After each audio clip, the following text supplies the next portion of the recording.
Alors, chers serviteurs de Dieu, évitez de mourir prématurément. Servez Dieu longtemps et en bonne santé. Et c'est possible. Quelle que soit la raison, ne pas se reposer tue prématurément. Les serviteurs de Dieu meurent trop vite. Les hommes de Dieu africains meurent trop tôt parce que avoir le charisme, avoir l'onction n'épargne pas des morts prématurées. C'est une affaire de connaissance et pas d'ignorance. L'ignorance est dévastatrice dans la santé humaine. Aujourd'hui, on assiste à beaucoup d'AVC dans le milieu pastoral, beaucoup de morts prématurées, beaucoup de morts subites.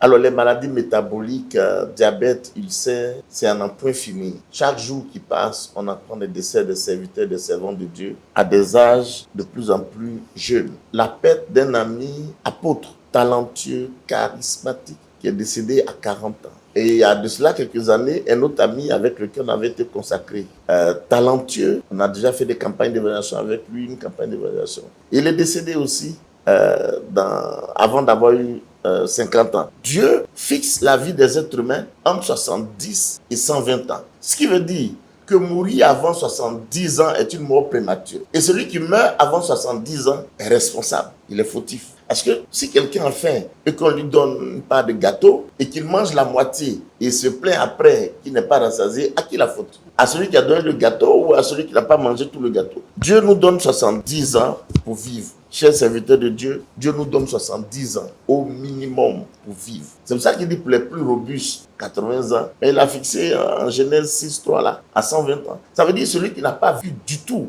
serviteur de Dieu ou chrétien, qu'importe, il doit vivre au moins 70 ans. Mon père est décédé il y a plus de 90 ans. Et à 2 reprises, je lui ai demandé, mais comment est-ce qu'on fait pour vivre longtemps? Il m'a dit 2 choses. La première, il dit, mais ne garde rien dans ton cœur. S'il y a quelque chose, parle-en, évacue. Et on ne revient plus là-dessus. Aujourd'hui, cette assertion-là, moi, je l'explique avec la science pour vivre longtemps. La seconde chose qu'il m'a dit, il m'a dit, mais si on te dit telle chose, ça tue. Mais ne fais pas. Si tu fais, tu vas mourir. Les serviteurs de Dieu meurent par ignorance. Le second groupe de versets que je vais aborder très rapidement, Matthieu chapitre 26, verset 41. Veillez et priez afin que vous ne tombiez pas dans la tentation.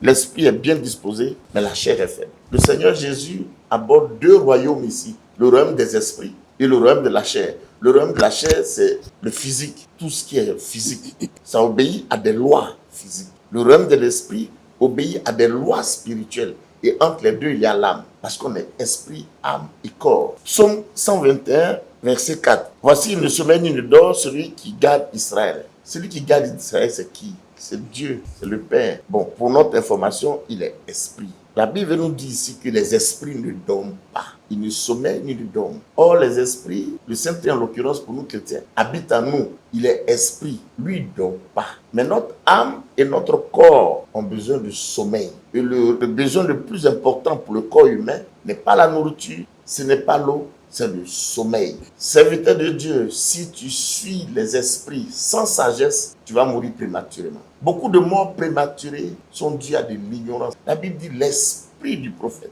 est soumis au prophète.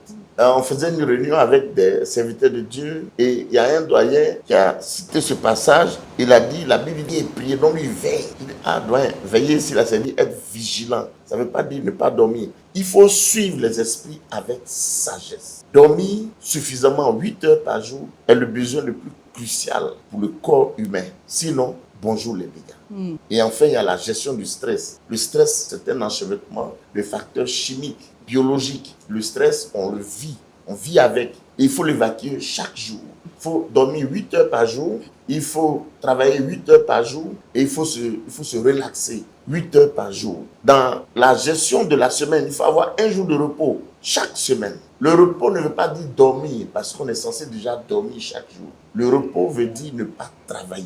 Et chaque semaine, sur les 7 jours de la semaine, il faut avoir un jour où on ne travaille pas. On va à d'autres occupations, mais sans travailler.